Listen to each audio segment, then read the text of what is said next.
competitor versus entertainer, the Dillon Gabriel and Shedeur drama that is absolutely shaking up the Browns. I have to talk about it.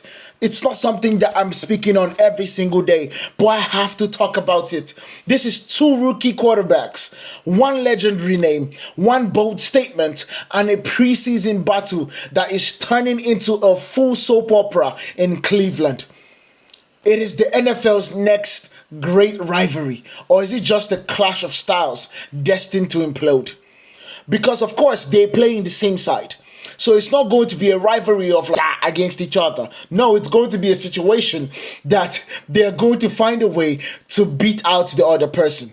And now, Dillon Gabriel, with what he said, has definitely thrown the first shot. Shedeur Sanders went into the preseason and whooped ass. He literally took belt to behind or belt to back, whatever you want the belt to land. He took it and dismantled with 2 touchdowns.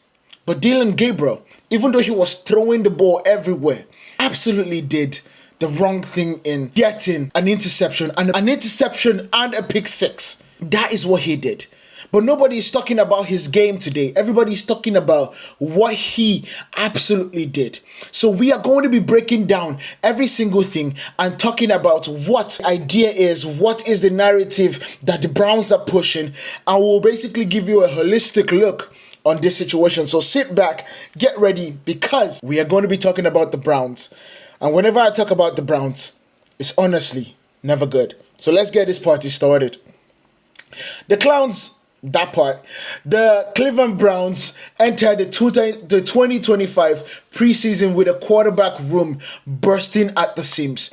Joe Flacco, Kenny Pickett, Dillon Gabriel, and Shedeur Sanders. By the way, Dillon Gabriel and Shedeur Sanders were both drafted in the same draft class. With Flacco named the Week 1 starter, the drama began behind the scenes. Who would claim the coveted backup spot? I don't even really know if Flacco has been named officially yet the starter. I think it's just assumed now that he's been named the starter. But whatever the situation is, I believe that it would be the case just to give the rookies or the other vet the opportunity to gravitate and basically get to know about how to play in the NFL. Gabriel, the former Oklahoma and Oregon standout quarterback, came in with the reputation of grit and precision. However, Sanders, the son of NFL legend Deion Primetime Sanders, brought flair, charisma, and a massive spotlight from his Colorado days. Now, when we look at the situation, we have to look at what sparked all this conversation, all this annoyance that we are seeing lately. And that is what the spark is, the conversation and the comments of Dillon Gabriel's. Because he basically said, during the mid-game interview after his preseason debut against the Eagles, Gabriel dropped a line that lit the fuse. It literally was, "Put your light up in the air, tatty blood, blood now." He lit the fuse. He said, "There's entertainers and there is competitors. My job is to compete." Let me tell you this. Every single person in the world knew what he was talking about. And he could come back now and retract that statement. But every single person knew what it was. Because every single person was talking about Shedeur when he came into the preseason game that he started, coming in with a boombox, coming in with a staff member, having the chain legendary on it. And every single person was, I don't know if that was the right move. I don't know if it's the right move. And of course, the moment Dillon Gabriel gets an opportunity in front of a camera, he hits on it.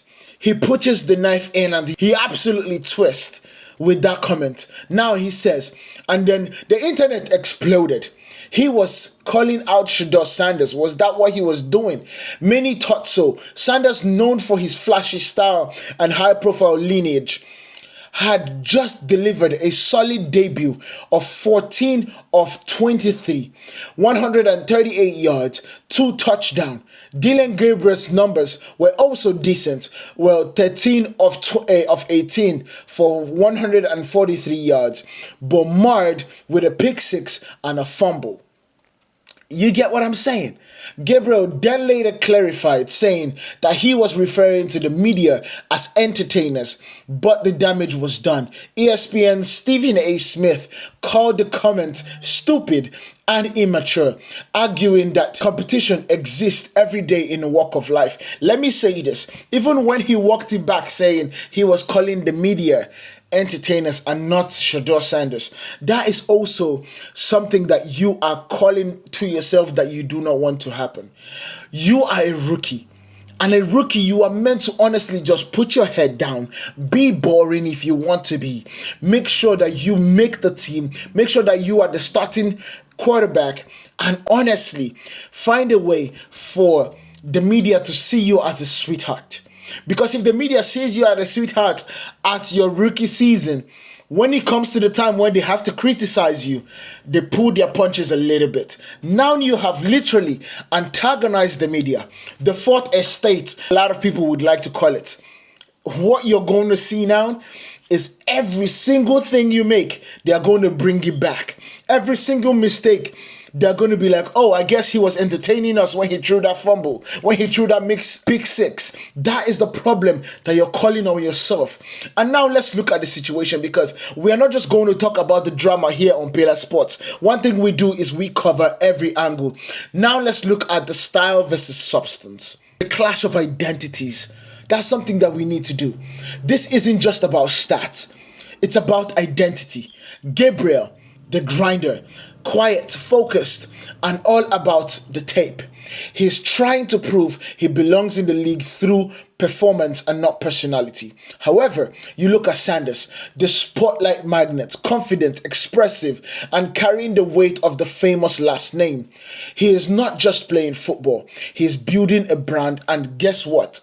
Not just that he's building a brand, he's also focused and knows how to grind and make sure that he knows what he's going to. Because when we watched him in that first preseason game, he came into that pitch poised. He came into that pitch knowing all the answers, came into that stadium knowing all the answers to every assignment that was thrown his way. And that is why you didn't see a pick six. That is why you didn't see a fumble. That is why you saw 2 touchdowns. That is why you could actually have seen a little bit more if things actually went his way. You understand? But of course, he still has a way to go in terms of filling up the stat sheet and getting the Browns into winning ways.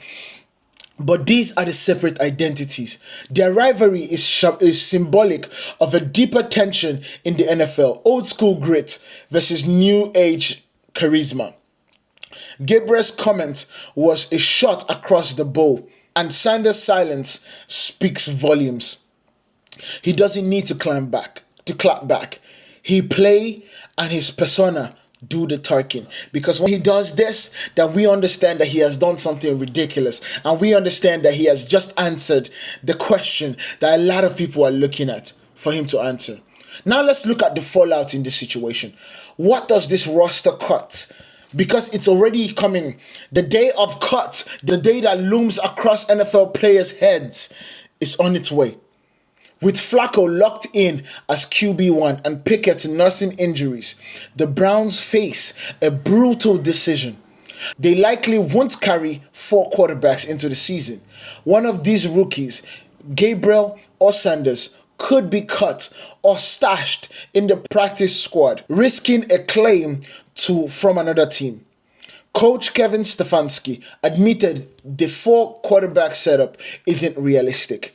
The clock is ticking, and every snap, every interview, and every headline matters, because this is a situation where every single part of these quarterbacks, the way they learn, when they arrive into the stadium, the way they hold the huddle, the way they speak to their teammates, the way they're leaders of men, all these things are things that they are watching for in order for them to make a decision.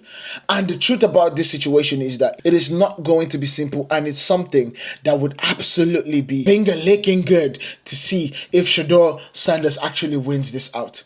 Now the question is, what next? In a league where every moment is magnified, The Gabriel Sanders saga is more than just a preseason subplot.